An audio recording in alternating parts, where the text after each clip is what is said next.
Hello and welcome back to Crypto Saving Expert, where we bring you the latest cryptocurrency news and have a look at the overall market so that you stay informed in the world of Web3. My name's Web3 Spud, and today I'm joined by a very special guest, Crypto Crush, Danielle. Danielle, please introduce yourself to the group, please. Hi guys, my name is Danielle, also known as Crypto Crush. At the moment, I run a media company called Crush Media, where we currently work with Web3 clients in the crypto, blockchain, and tech space. I also have a personal brand over on TikTok where we educate everyone in to do with cryptocurrency and Web3. So that's me. Awesome. Thank you, Danielle, for joining us today. You've got lots of insight. I've been a big fan watching your TikToks and your content all around Twitter, etc. Danielle, I've met you many times at events. You really like to get stuck into the UK community. So it's great to have you on today. We'll get to know you a little bit. I'll ask you some more questions. I'll interview you as well, chat. If you've got any questions for Danielle, please ask them in the chat and we'll go through those a little bit later. But right now, let's get into the news. So I'll go over to the first story of today, which was obviously from yesterday, that the Fed makes no change to interest rates. So following the latest Federal Open Market Committee meeting, the Federal Reserve declared it would leave rates unchanged. So the FOMC meeting occurs in 8 months of the year. The Fed meets to discuss recent economic data and the strength of the US economy before deciding whether it should increase, decrease, or leave rates unchanged. Danielle, were you surprised by the no interest rate change? No, I think we were expecting it. To be honest, I think we're kind of seeing a bit of a shift in sentiment at the moment. Off the back of this news, the S&P 500 is on an absolute tear today. And one of the other things that I've been noticing is that the yields have started coming down, which basically means to me that people are moving away from holding bonds and putting it back into the stock market. So a little bit more risk on now. So it's good to see that the interest rates aren't going up, and I think we're probably going to start pivoting coming into 2024. That's kind of what I see at the moment. There was this. We're getting to this when we have a quick look at Bitcoin on the charts as well. There was, a little bit of volatility last night. We saw a nice little uptick, but still not quite sure which way to break out. If we go down here to, Jerome Powell, what's your opinion on Jerome Powell? Oh, he's just a bit of a nightmare, to be honest. Bit of an absolute nightmare.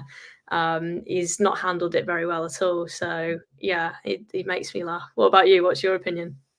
I think he's in a difficult position. He's either going to be liked or hated from either side. Always with a job like that, when can you ever really win?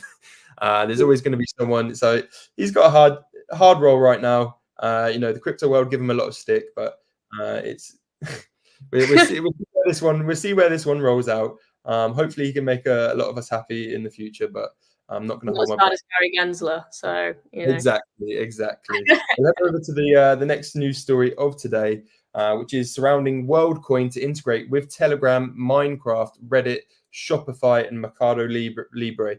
So lots of big, Web 2 names there joining up with Worldcoin.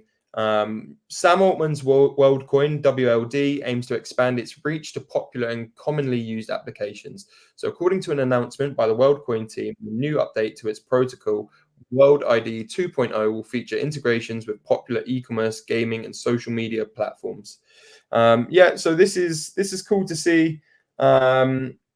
A little bit surprising, some of these are super large companies, and I imagine, they're teaming up with Worldcoin mainly because of who's backing it, Sam Altman. Obviously, it's a bit of a surprising one to me to see some of these big names actually go forward with Worldcoin. Danielle, do you hold any Worldcoin yourself? I don't personally. I'm not a massive fan of the kind of digital ID, putting everyone's information on the blockchain. So for me, scanning your eyes. Pardon? Will you be scanning your eyes for Worldcoin? No, absolutely not. Did you see in Kenya, people were lining up to get their their retinas scan. That to me is wild, like Like a absolutely Black Mirror's episode, isn't it? it's Black Mirror. So for me, Worldcoin just it kind of scares me. It really does. It's a little bit wild for me. So yeah, I mean, it doesn't surprise me that these big companies are joining in on this, especially because of all the information that they're going to gather regarding people's literally biometric data. So yeah, it's interesting. Not something that I want to invest in, but we can see No, it moving forward. And it's really interesting to see after the whole OpenAI scandal with Sam Altman that these big companies are still kind of moving forward with backing him. So yeah. this was, this came to my shock as well, and I'm not touching it with a barge pole. I want to know, guys, in the chat, are you bullish or bearish on Worldcoin? Let us know. But it's, perhaps they know something we don't. Some of these big brands. That's what I'm thinking. We got Jerome Powell here. He's in the chat. I like biometric. That's hilarious. Love that. Let's have a little read down here. So it says Worldcoin introduces 3 different authentication levels for its IDs. So on top of the new app integrations, the company has introduced 3 new authentication levels. So the casual World ID, device level, standard World ID Orb, and high World ID Orb Plus. So onboarding to expand to Mexico and Singapore. They mean it when they say world. They're literally going to all different corners of the world. It's a bit of a crazy one. We've got Randy here saying, GM, yes, Worldcoin, crazy, no thanks. I actually would like to meet some Worldcoin holders. Where are they? Perhaps they are all these big corporations, because you do not meet them in the community. So that's a little bit, maybe I've got my tinfoil hat on right now, guys. Maybe they are around. I met the head of community at Worldcoin at Zebu, actually. Amazing. Yeah, I was grilling him for like 10 minutes straight on Worldcoin. Still didn't convince me, but he was showing me the community around Worldcoin, and there's quite a few of them. And they're all very bullish on the token. So I can understand why. Because of the big corporations that are coming in, the partnerships, the people that are involved. It makes a lot of sense. But from a privacy perspective and from an ethical perspective, for me, it's not for me. Great summary there, Danielle. Thank you.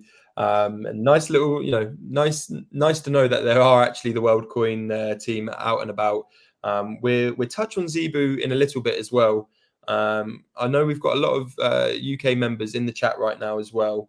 We'll share some Zebu alpha shortly as well. But let's head over to the next news story of today, which is new US crypto accounting laws to be incorporated in 2025.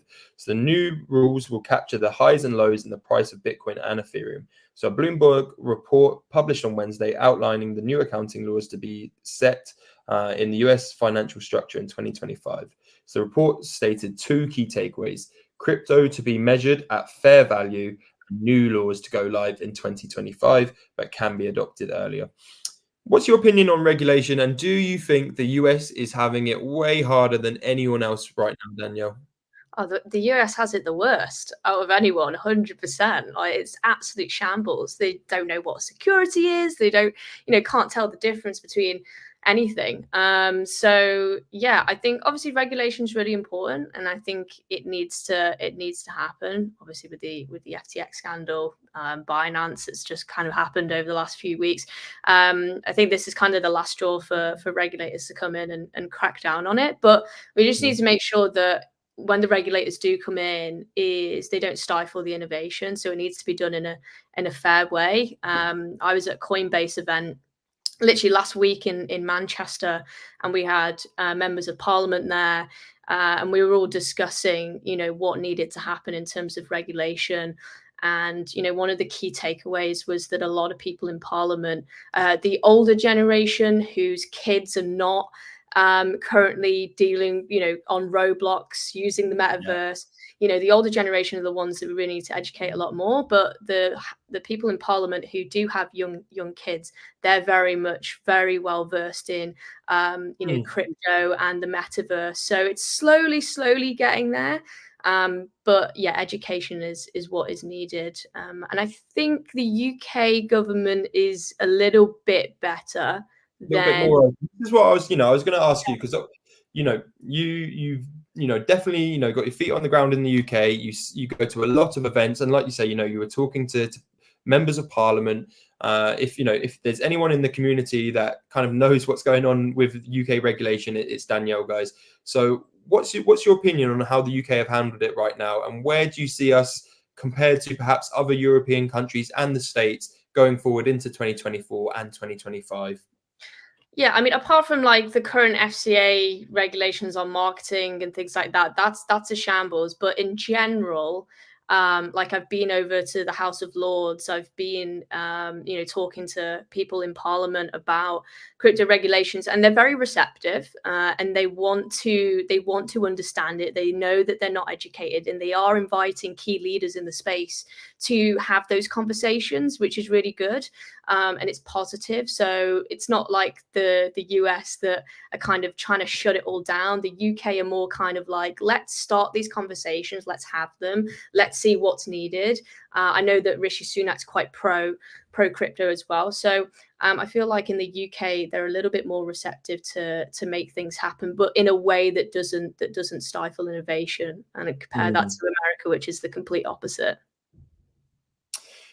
I agree. We hear the buzzword stifling innovation a lot in the UK as well, but we've got to touch upon how they are stifling the marketing, which ultimately a lot of the time crypto is half marketing, half technology.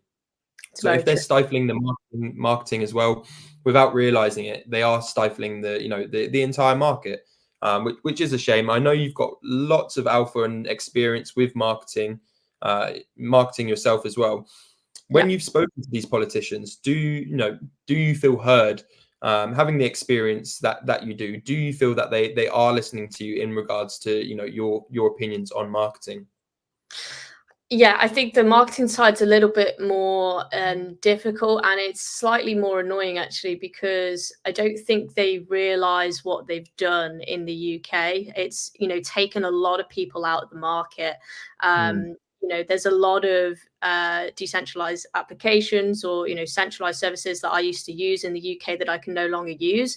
So it has become an issue, and when I do bring it up, they're kind of like in this mindset of there's a reason why we've done it. It's to try and get away from all the scam coins and things like that. But the problem being is that they're still kind of always going to be around, and they've actually driven a lot of good services out of the market.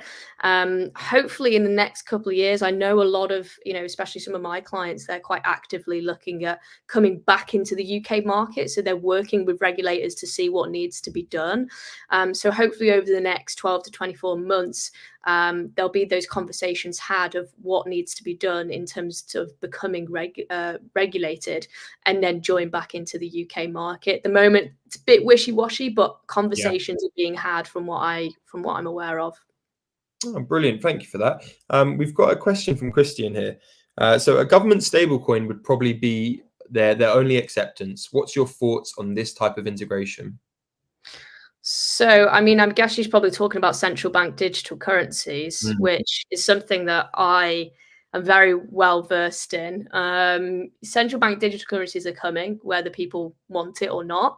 We've got 11 of them already deployed over the world.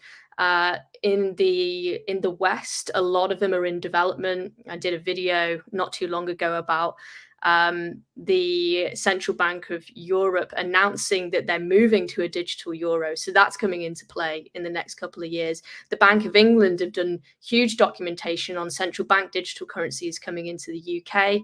GBPT was launched last year in 2022, readily available in over 18,000 ATMs in the UK. So things are happening. Things are happening to integrate. They're already integrated. Yeah, to say that they're in the pipeline, like you said, launched a year ago, already available in ATMs, etc.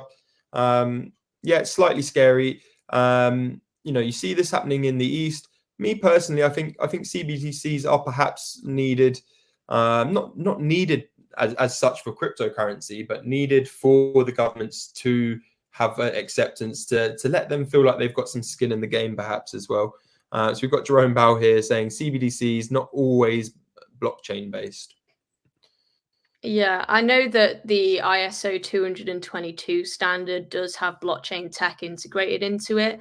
I think some of the compliance coins are like HBAR, IOTA. I think XRP and Yeah. Stellar are in there as well. So from the framework that I'm aware of, they are blockchain based, but I guess in other countries it might be different. I know that the Asian countries tend to use more like Asia-based blockchain services as opposed to Western. Yeah. So they're all using different companies, but it's all integrated into the same thing, which is trying to centralize blockchain-based currencies and digitizing all different types of currencies. Brilliant. Let's head over to the next news story of today, which also covers, a topic that Danielle is very well versed in and has got lots of insight to share with you guys today, which is, around NFTs. So Ubisoft announces free NFT mint for its blockchain game. So the first blockchain game, Champions Tactics, Grimoire Chronicles, will incorporate a free Ethereum NFT collection named Warlords. The mint is set to occur on Monday, the 18th of December, with 8,000 free NFTs. So this scheduled mint will see those of the dark list have access via private mint first. The first iteration of Warlords will begin at 11 UTC, with it then opening up to a public mint at 7. Was this on your radar, Danielle? Did you know about the Warlords NFTs? Do you keep up with Ethereum NFTs? I know you're very into your Bitcoin ordinals. Where for the audience here, how would you best recommend someone to get into the world of NFTs? Is it wise, looking at all different chains, or perhaps focusing on a certain niche, on a certain chain? If you could give some tips here, and then we'll come back to the Ubisoft story there as well. Yeah, I mean, NFTs is it's definitely more for fun than anything, because you know that a lot of NFTs don't have any use case or utility. Now with the Ubisoft ones, this obviously does have use case, does have utility, because it's directly correlated to a blockchain game, which is great. So I wouldn't necessarily look at like specific chains. I would just look at like an NFT collection that has use case and utility. This obviously being on Ethereum, which is great. The barrier to entry is low because minting NFTs on Ethereum is super easy. I'm currently doing a lot of NFT stuff on Bitcoin and ordinals because it's new, it's hot, it's interesting to me. But my recommendation would purely be to find a collection that is doing something that is intrinsically linked to either a real world use case, like a blockchain game, for example. Amazing. And also, guys, if you are interested in NFTs, I've got to say tomorrow we've got the FOMO magazine guys coming on as well. So we'll also be going through some more NFTs. So make sure to join tomorrow, guys. But we'll head back to the story now. So, they're giving out free NFTs, 8,000 free NFTs. So the Warlords collection will see 8,000 NFTs minted on the Ethereum chain, an additional 1,000 given to the Oasis community, and 999 held by Ubisoft themselves. This gives Warlords a total supply of 9,999. So this, the NFTs, the GameFi sector has been predicted to explode onto the scene in 2024 by A16 and Vanek there as well. So I'm bullish to see where NFTs will go. Obviously, tomorrow we'll also speak about Salano and NFTs as well. And I think in a moment we're going to talk about some Salano meme coins as well, guys. But let us know what NFTs you guys own in the chat. That would be super awesome. But yeah, if we could go over to ordinals, actually, Daniel, I won't skip past this now. So what brought you into Bitcoin ordinals? To be honest, for me, it was obviously Bitcoin's the kind of like God chain, as they call it, which never had the ability to mint tokens or do NFTs prior. There was just no volume on it whatsoever. And then ordinals came in kind of last year. And there's been a lot of experimentation and a lot of things going on with Bitcoin, which is like super interesting. And for me, it's like the historical aspect, the fact that like what a lot of people won't know is that when you mint an NFT on like Ethereum, for example, you have to use something called, for example, IPFS, which is an external service. So it's not actually on the blockchain specifically, but with Bitcoin, it's different. You're physically like inscribing these images, these NFTs onto the blockchain, and you can inscribe them on different blocks. So I could inscribe an NFT that could be a block that Satoshi Nakamoto created back in 2009, which is huge. So from a historical perspective, from like an art collector's perspective, if you're looking at what is going to be valuable as an NFT, it's going to be a picture or a piece of art that's inscribed on a block that Satoshi Nakamoto created himself. That's what got me really interested in it in the first place. And then I've just gone massively down this rabbit hole as decentralized applications are now building on top of Bitcoin. So I'm looking at all of the things that flourished in the Ethereum ecosystem back in DeFi in 2020. I'm looking at what is being built on DeFi on Bitcoin and kind of allocating some capital into that, buying tokens, buying NFTs, and just, you know, seeing how the ecosystem progresses. Amazing. And you know, when you first came over to Bitcoin Ordinals, you're very early on the scene. Were you, you know, hunting for those rare sats, you know, with those rare blocks? Were you looking for them, and were you successful? Yeah, I mean, we've you know, got a collection right now which is inscribed on some of the earliest blocks and Bitcoin. So it's always, we're always on the hunt for inscribing things on rare sats, and minting NFTs on rare sats as well. It's really important. And like I said, there's a lot of you know, innovation going on at the moment. Even, you know, track is something that I'm looking at the moment, which is huge because it's indexing. It's kind of like Chainlink and the graph put together. It's indexing all of the information from ordinals and being able to bridge that to other chains, which is going to be needed. A lot of big brands, massive brands, are coming over to Bitcoin. Animoca Brands has just released something called Spark, which is a DAO of, you know, creators, builders, grants, fundraising, all on Bitcoin. They've got Life Beyond, which is a blockchain gaming ecosystem that they're building right now. So, you know, all the big players are moving over and testing it out over on Bitcoin. And it's kind of an untapped market because it's high barrier to entry at the moment. The UX UI is terrible. You have to jump through a lot of hoops to use it. But that's what kind of makes it so valuable at the moment, because you're going to get in early before everyone else. That's exactly it. You know, if you're a crypto native and you're, you know, you're not afraid to kind of understand how the process works, even like you say, if the UX is, you know, slightly bad and the, you know, high barrier to entry right now, this kind of creates a little bit of space for, you know, as it becomes easier, as it becomes more mainstream, hopefully things will, you know, uptrend with it and hopefully leave you guys in some profits as well. But once again, not financial advice, guys. We've got a question here from Jerome Powell. So you're not scared about the Bitcoin Foundation will stop ordinals? Yeah, I mean, definitely something that's come up in the last week. I think what people need to realize is that miners are the ones that really have the power in the Bitcoin ecosystem. And at the end of the day, if you look at the volume, the amount of money that's being pumped into the Bitcoin ecosystem, miners are having a great time right now, because there's a lot of people using the network. So if it came to the miners deciding whether or not ordinals should be a thing, they're going to choose for ordinals to continue to happen. So I think they have a little bit more leverage over the developers for sure. So in general, not too worried that ordinals is going to stop. And you know, we've got a lot of innovation happening on layer twos as well. There's a lot of things happening with people trying to make the blockchain more efficient, faster, not clog up the network, things like that, because that is a concern at the moment. But there are solutions, you know, being developed at the moment to help that. So yeah, I think ordinals will continue to be a thing for sure, especially if miners have got anything to say about it. I think that really hit the, you know, you really hit the nail on the head there.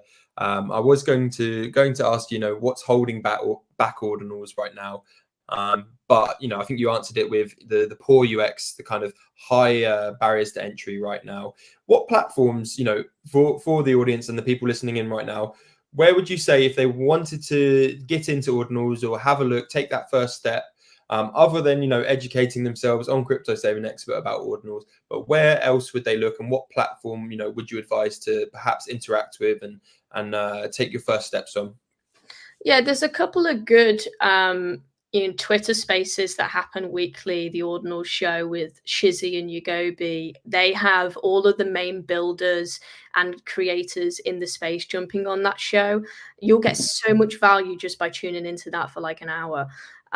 You can jump on a platform like Unisat, which is pretty much the main platform that I use to mint new tokens or have a look at NFTs, things like that. You've got Ordzar, which is an NFT marketplace, Magic Eden, Xverse Wallet. So there's loads of different projects that are building on Bitcoin right now. It's just kind of finding them, following them on Twitter, and getting the education and just trial and testing things.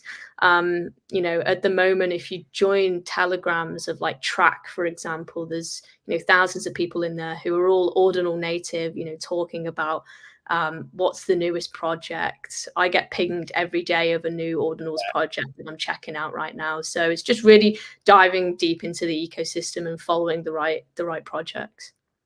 Awesome. Some great advice there, guys. Let's head over now to the markets. We'll have a quick look at Bitcoin. Obviously, we had some bullish momentum last night, but we're still in this range, between kind of 41 and 44K here. Still got the CME gap open. Let's have a quick look down here. So 3% up for the day. Let's just wait for the chart to load, guys. Let's go on the 1 hour. So a nasty little candle down here. Seems like it's trying to repair itself a little bit. Danielle, are you trading Bitcoin yourself at the moment, or what plays are you looking for? Do you think Bitcoin dominance will start to flow over into alts as well? I think it's already started happening. I mean, like ADA, for example, has finally started to rise. That kind of ADA's always the last one to go. So for me, that's an indication. Whenever ADA rides, I'm like, okay, it's time. It's time. So I do think community are talking about it as well, and it's it's one of those that it's gone quiet over the bear market, and I've started noticing it pop up again and again over the last week, like you say. Yeah. Even Polkadot's one that everyone's kind of been complaining about is slowly starting to rise again. So yeah, I think we're going to see some liquidity come back into alts. And at the moment, like Bitcoin's kind of in this range of 40, this 40K range. So I'm just waiting, because the next fib for me is 48K. So we're right at the bottom of this like 0.5 fib, which is at 42. So if it dips below 42, then I think we might come back down. But if we're just testing it as support like we are right now, we could see it rise back up to 48K. So that's what I'm seeing from a technical perspective. Yeah, no, I totally agree, and I think we stay in this range for a little while now. But like you say, we're already seeing volume flow into these high caps. And I'm not sure about the audience. Myself, I like trading in low caps as well. So I'm really looking forward to that next tick over where it goes, Bitcoin high caps, boom, into the low caps. That's where the degens will kind of come out to play. We'll have a look at some more. Well, I won't call them degenerate plays, but we'll talk about Salana now. Solana's been going on a crazy run, even though there is FUD amongst Solana, and what percentage of tokens are held up in people's wallets that you wouldn't want them to be held up in. However, the whole ecosystem has been absolutely booming. And Danielle, how have you been getting involved with the Salano ecosystem, and has there been any tokens on Solana that you'd like to have a look at? Yeah, for me, I like to look at DeFi Llama to see like how much TVL is locked in. So at the moment, you can see the last kind of 30 days, we've had a huge uptick in the TVL locked. you know, Hmm. from like 300 million to 936 million in the last 6 weeks alone. So like looking into that, you can see like Solend is one, which is kind of the Aave, but for Solana. That TVL has increased massively to like 137 million. So that just showcases to me that people are joining the Solana ecosystem. They're lending and borrowing their Solana, and it's kind of feeding back into the rest of the ecosystem. Also, Orca as well, which is a Yes. Or, decentralized exchange on Solana that's had, you know, huge movements, up 64% just this last month. So wow. and Shout out that's to Chris at that's Orca, by the way. pardon. Shout out to Chris at Orca, by the way. Ah, The Orca team are super cool, man. But yeah, it feels like anything on the Solana ecosystem right now is in a lovely uptrend. Look at Solend here. yeah. Absolutely lovely graph. What a lovely chart. We've got Jerome Powell in the chat. He's saying bonk. Let's have a little look at bonk as well. Bonk's up Uh, huge today. I was looking Amazing, at it, isn't it? crypto And I've got bubble. to say, I've said it on the chat before. I met up with the founders of Bonk in Taiwan in May. Really cool guys, and I could tell they were super ambitious then. And I got involved in Bonk a little bit. Small bits of money here and there, but I didn't commit to it. And I've got to say, I completely faded it. And it would be absolutely life-changing money if I had. But guys, that's what happens in crypto. They do come around again, and perhaps Bonk will still keep going. I have since actually put some money into Bonk, and I'm already up over 70% on that investment anyway. And I felt like I was buying the top, so it's been going. Yeah, it's guys. Let me know if you guys have where was your entry on Bonk. And where do you see it going as well? I know the team, they're super fun. They put on these amazing events. I think we had Cap from Super Teams on yesterday, and we showed his boxing clip at Salano Breakpoint as well, which was very funny. But do you hold any bonk yourself, or have you been trading in or out, or just keeping an eye on it, Danielle? Um, I've been aware of Bonk for like a little bit, but I stay away from meme coins personally.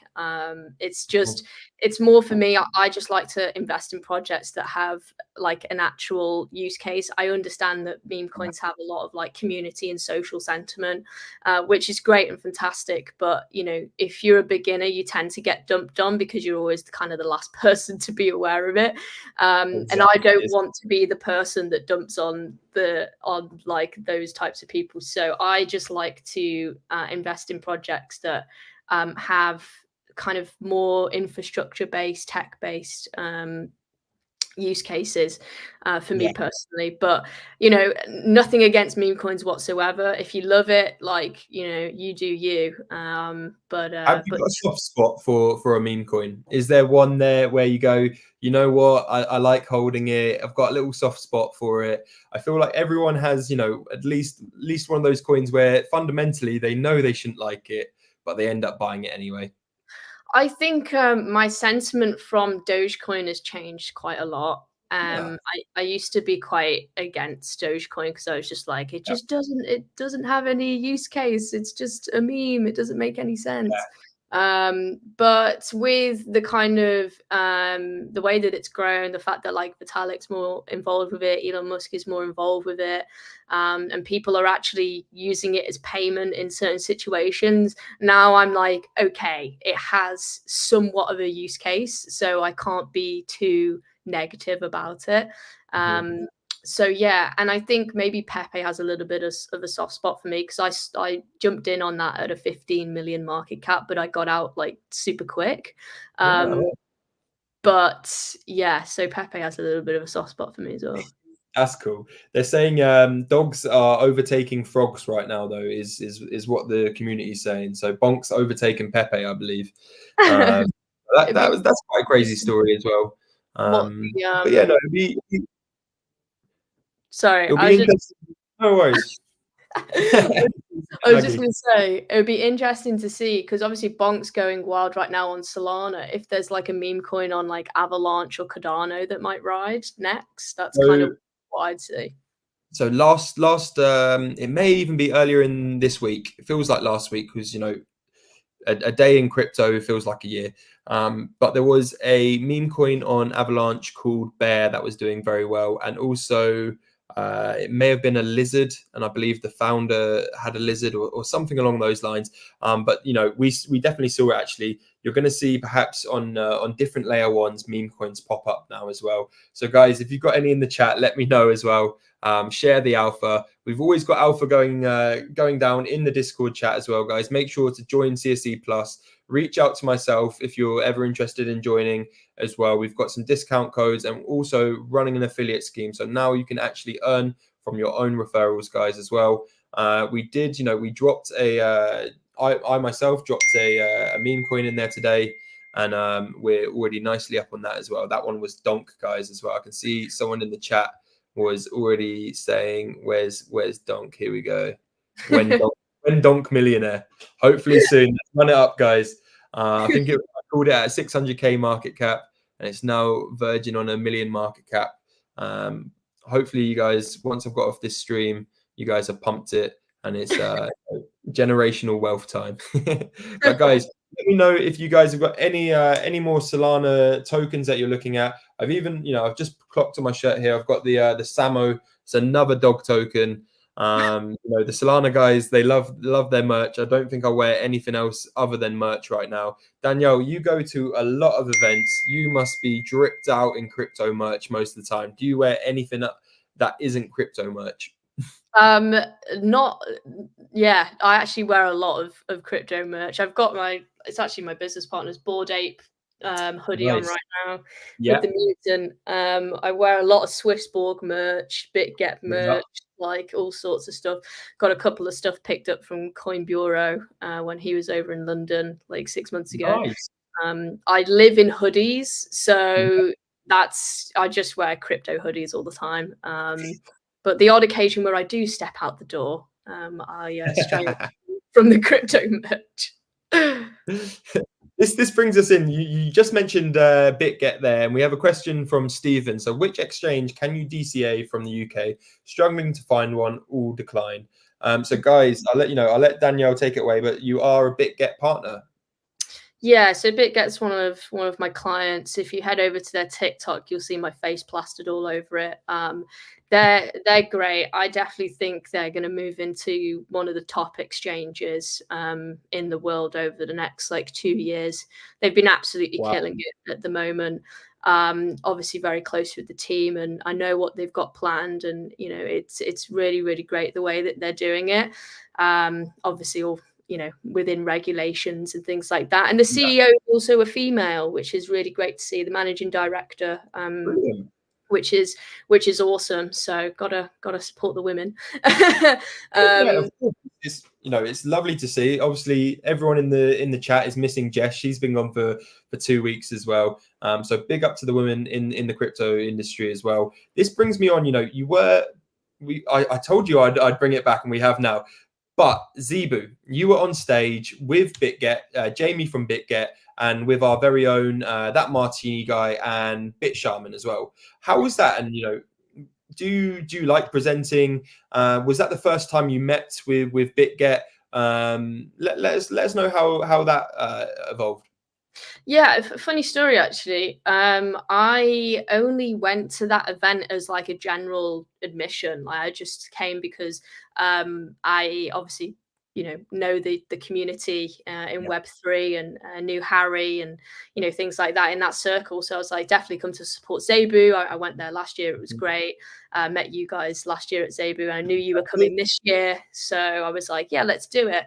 So wasn't a speaker originally, and a couple of people dropped out, and Bit Shaman was like, do you want to speak? It's tomorrow. I was like, yeah, for sure, no problem. I love public speaking. It's my forte. I love just educating people and kind of being on the spot and presenting and things like that. So when he invited me up as a panelist last minute, I was like, yeah, let's let's do it. Jordan obviously was, one of the key people that educated and got me into the space in the first place. So to be on a panel with him was kind of a full circle moment for me. So there was no way that I could pass that up. So yeah, it was a great panel. I had a lot of fun, and would love to continue doing as many panels as possible in the future.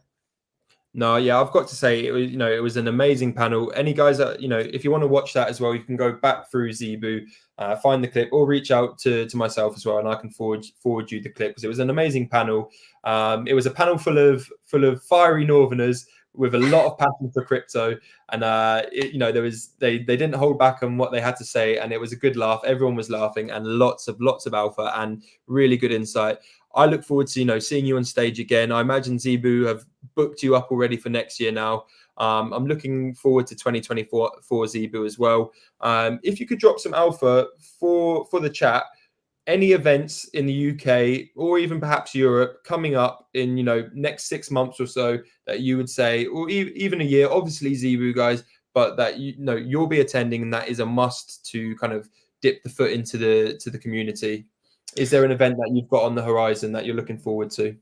I mean, to be honest, I'm kind of doing a worldwide trip in the next year. So I'm starting in Australia, go to Thailand, then back into Europe, Dubai, and America. So in the UK, I don't really have anything like massively lined up, but I think we're going to try and get to NFT NYC in New York. That's always a good time, especially 2024. It's going to be, bull market. So we're all going to be living it up over there. Art Basel's literally just happened last week. Yes. Definitely looking to get to that next year. It's just looks so epic, and it's going to be, obviously back end of the year in 2024. That's going to be kind of all-time high time for Bitcoin. So everyone's going to be loving it. So definitely heading over to Art Basel. And Dubai is just kind of the hub for events in general. So I'm going to try and spend a couple of months out in Dubai in kind of October, November time. I just got off a call with a mate of mine, Parsa, who lives there permanently, and he was like, there's an event every single day, like every single day in Dubai. So if anyone wants to do like an event circuit in the crypto space, get yourself over to Dubai. You won't miss out. Exactly, and especially if you are in Dubai, you're in the center of the globe. If you need to go out to Asia, Southeast Asia for events, in Thailand, Singapore, Hong Kong, it's only a short flight, and then back to Europe. It really does seem to be the hub for crypto. But I'm interested to see how the Far East is developing with cryptocurrency as well. Obviously, we've got Token 2049 next year in Singapore, Salano Breakpoint in Singapore the week or two after as well. So I think it'd be good to see some faces out there as well. Have you been to Singapore, Hong Kong, Danielle? I haven't. No, I've never been in Asia, but I'm definitely looking to get out to Thailand, Singapore in the next few months. So hopefully I'll be able to get some events out there. The Asian market's heating up quite a lot. I've got a few friends over in kind of Hong Kong and Singapore, Vietnam, Taiwan, and they're all saying that it's going massive in Asia, especially gaming and blockchain gaming over there is huge, especially with like esports and things like that. So yeah, super exciting to get out there and see what the crack is. And this brings me on to my next question, which would be, what niche are you focusing on for 2024? Or perhaps you've got a longer term view, but what's your short term narrative? Ooh, that's a good question. Short term narrative. To be honest, I'm looking again at like the Solana ecosystem, seeing what ecosystem is kind of pumping right now, which is Solana. So my short term play is looking at those Solana projects, and then I guess or other narratives that is really hot right now is anything to do with AI and GPUs, because of the supply shock. I know that this is just some alpha. I just found out that NVIDIA and Amazon have just funded a new blockchain AI project for I think it was like $14 million. So Wow. they're jumping in on it. Yeah, super early seed round. Obviously, it take Oh, 2-3 years to develop, but they're jumping in on it. So AI is going to be a really great narrative. So you've got like Tau, Render, Kosh Network. Render, yeah. Yeah, No, those great ones. Awesome. And Danielle, where can everyone find you? I've got your TikTok up here. 40K followers. Where can people get in touch? Where can people follow? I know you've got lots of content planned coming up as well. Really like, the community should all follow Danielle right now. Some really insightful educational pieces, but where can they find you? Yeah, I mean, short form content, if you want to get like introductions to different cryptos or central bank digital currencies, regulation, any news that's going on in the market in like short bite-sized snippets, TikTok's definitely the place to get me on, which is Crypto Crush. And in 2024, we're actually launching a YouTube channel called the Crypto Crush Show, where we'll be doing long form stuff like this, interviewing founders, key KOLs, and content creators, media publications like yourselves, and just getting as much alpha as possible. But in general, TikTok's where you can find me, and also Twitter as well, which is the Crypto Crush Show. So yeah. Amazing. Well, it's been amazing having you on, Danielle. Lots of alpha, lots of insight. Thank you for joining. It'll be awesome to have you back on soon as well. But yeah, thank you, everyone. Everyone show some love to Danielle. Make sure to follow her as well on Twitter, on TikTok. Guys, thank you for coming. Thank you, Danielle. Let's have an amazing rest of our day. No worries. Let's go. Thank